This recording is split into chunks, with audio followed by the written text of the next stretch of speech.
So you've been feeling sluggish? It's time for us to help you awaken your inner warriors. Mark and Davis here. I've been a men's coach for 20 years, as a matchmaker for 12 years, helping create over 450 marriages, which 90% are still together. And what I love doing most is helping bring men's hearts to life. Author of the book Legacy, many other things. The point is, I've got something to share with you today. And you're here for a reason. This message is brought to you because you need to hear it. That's why you're watching this video. And when you do, this is the time to take notes, sit down, and focus. Because what I'm about to share with you are two things that have totally changed my life and the lives of hundreds of other men that I've coached on these two principles. Here we go. So first of all, one of the great aspects of amazing, powerful masculinity is that inner drive to just want to take on the world, to conquer the world. And you may have felt it at times in your life. Maybe you're doing a startup, you're launching a business, or you're working with a group of people and you took on this huge project. Everybody was engaged and they delivered in the exhilaration that you felt. This sense of engagement, it just adds an extra element of boldness and courage to it to push through challenges that you don't have at other times. And why? This is a good question. We're going to get into all that. I asked right now, pause for a second, think, when have you felt that in your life? What were you doing? Those are the times when your inner warrior, all of them, I imagine you have a band of them. Your inner warriors came to life to lean into the challenge, take it on, and produce results, executing on your vision. Now, the problem is, most of us are just human. We don't have a full understanding of what brings them to life and how to keep them alive, how to live in those powerful states of being where we drive through with resilience. And the problem is, when we don't live in those days, we feel lack. And we feel like there's something missing. And especially when we've attached our identity to those very things. We have said, I was somebody then, and now I'm not. And it's crippling to have those feelings inside. Whenever you say, I really miss those days, and it can be many things. It can be a relationship that didn't work. It can be a place you lived that was great. Now you don't live there anymore. Anytime you say that, I want to offer a word of caution here. And we'll get into the empowering your inner warriors in a minute. But first, let's clear out the negative debris that we've accumulated and we weren't even aware of. But this is a key one. Anytime you say, I really miss that time, I miss that feeling, I miss that person, I miss that place I lived, whatever that is, what you're declaring is that there's an important thing you don't have today. That was a person you were that you are not today. Therefore, the conclusion your subconscious, your mind, your spirit comes to is that I am missing something. I am lacking. I don't have enough in my life right now. And that's a lie. And we need to kill that. So we're going to do it right now. So before we get into your inner warriors, we're going to remove this once and for all. I want to declare to you that you, from now this point on, forevermore, anything from your past you had, relationship, business success, place you lived, anything you loved, you're not going to say, I miss anymore. What you're going to do is say is something more empowering. What I want you to say is this: I am grateful for that time in my life. I'm grateful for that people. I'm grateful for the relationship. I'm grateful I had that. I am richer for it. Now, how does that sound? That's much more adding value to who you are today, as opposed to saying, I miss that time. It takes away from today and takes away from the power of who you are. And it's a lie. The truth is, you can say, I'm grateful for that time I had. I'm grateful I was part of that project. I was grateful as part of that relationship. I am richer for having had it. Okay, so having dealt with that, I do want to add one caveat right before we get into your inner warriors, is that there is a time when it's okay to say, I miss something. And that's if it's currently in your life, not gone.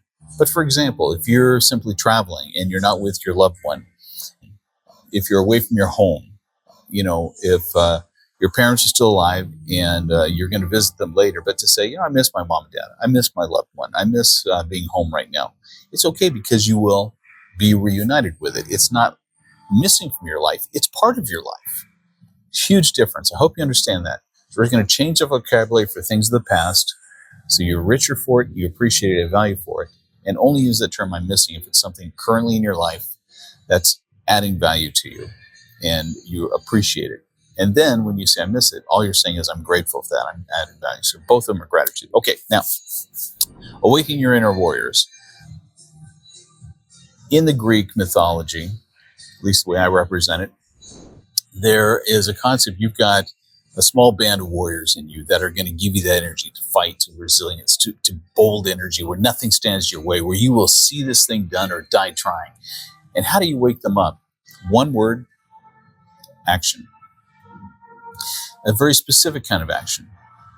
It's an action that's executing on your dream and moving in that direction. So on the face value, that sounds very simplistic. So let me give you a story and explanation.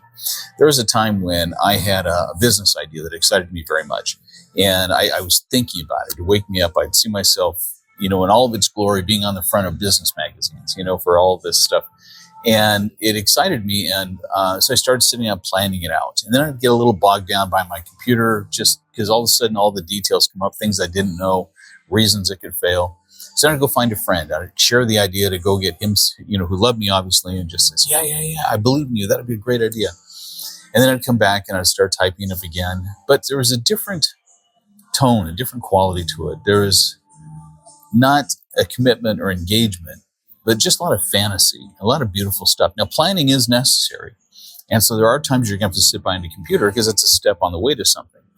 But everything changed for me with one phone call. This is very interesting. I noticed within myself, so I want to share this with you so you get the picture. My dad had made an introduction for me to a venture capitalist, the guy who was one of the founding partners of this firm that funded Yahoo. I mean, it was that level of Cupertino, Silicon Valley at the time. And I was like, oh my gosh. I got on the phone and he says, yeah. He says, I love your dad. Come on down and I'll hear about your project. I was like, oh my gosh, this is real. All of a sudden that song like from Eminem's coming through my head. Like, what if you got your one shot? What would you do with it? Would you hit it? Would you take it? Or would you let it go on by? And I was like, this is my shot. I got to do it.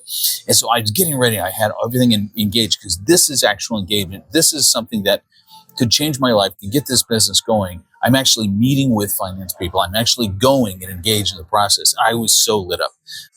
The result of it was phenomenal because I impressed so many people along that process. I ended up creating business opportunities for the next 12 years that really took care of me and made me very affluent in the 2000s. And it was a different energy because it's one thing to be sitting at your computer. It's another one when you have an appointment with one of the top venture capitalists in the world. You are like, you're committed now. This is happening. It's that energy. And that's when your inner warriors are sitting there going, he's just middling on his computer, whatever. And when they're quiet, you can feel like, I don't have the energy for this. You can sit there going like, I'm planning. It sounds like fun, but I don't have the energy for it because you're not doing anything to awaken your inner warriors. As soon as you make that phone call, you get out there and start handing out flyers in front of real people. You start calling and recruiting volunteers to help with your project. You put the first deposit on a venue you're going to reserve. That's all of a sudden they come awake going, holy cow, we're actually doing this. It's that we're actually doing this that wakens them up. And here's the secret. If you can learn how to execute on your vision, to take steps of execution, find it every day. You can live every day with that kind of power and boldness if you can find ways to take action in a positive direction that actually execute materially, not just thinking, not just planning, not just talking to your own friends who are just going to get excited with you, but they don't move the needle. They're not going to actually get you money. But it's actually doing something that moves forward and stay in that place. The inner warriors help you lean into the challenge and get through to the other side. And every time you break through a challenge, that's behind you. You got that one. Check the box. It becomes easier, and then you create momentum. When you have this dialed, when you realize that's the case, this is something you're going to look for and find every day of your life because you want to live in that masculine power and energy. Because we are called as men to be protector, provider, and visionaries. The visionary has to have that inner drive that says, this thing will happen or I will die trying. I have to see this vision be birthed and come to life.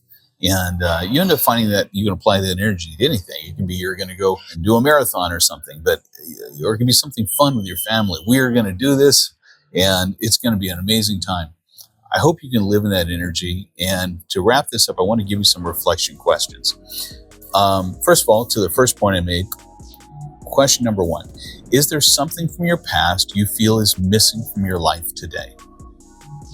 Is there something from your past you're just going like, man, I was somebody back then. I really missed that. That was a time. Now, question number 2 is, how would it change your perspective to just appreciate your stories? To appreciate your stories. Saying, I'm richer because of it. Number 3, at what time in your past have you felt those inner warriors come to life? What were you doing? Just so you can get a picture of it. You feel it in your own self. And then finally, number 4, what action steps can you take today to execute towards your vision that is going to bring those inner warriors to life, to feel that energy? This is what I wish for you every day. Love you, brothers. Strength and honor, and I'll see you on the next one.